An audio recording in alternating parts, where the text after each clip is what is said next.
हा पांढरा हा जांभळा गोकर्ण आहे, त्यात मी चिट्ट्या टाकलेत. आणि हा पांढरा गोकर्ण आहे, हे बी मी दोन्ही इथंच लावणार आहे. इथंच लावणार आहे दोन्ही.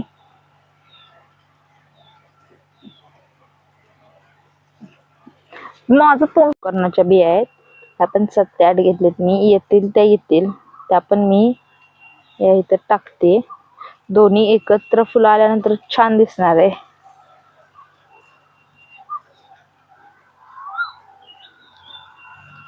याला वरून थोडं पाणी घालून रोप यायची, छोटशी वेल यायची वाट बघायची आपण. आता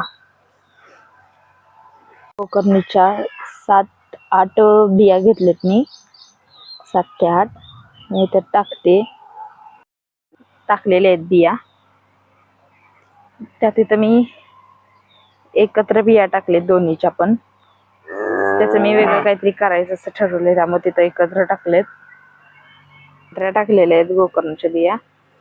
बेलाच्या झाडाच्या समोर महादेवाला पांढरे फुल आवडतं आणि गोकर्णचं आवडतं, त्यामुळे समोरच लावले.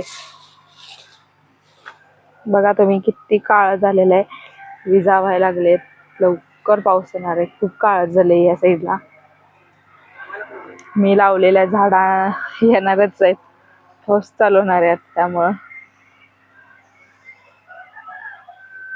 यांचं घर गाडी आज वैरण आणून ठेवली आहे मामूंनी आमच्या.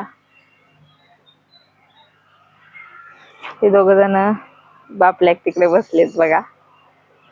तुमचा प्रज्ञेश झोपत न उठलाय.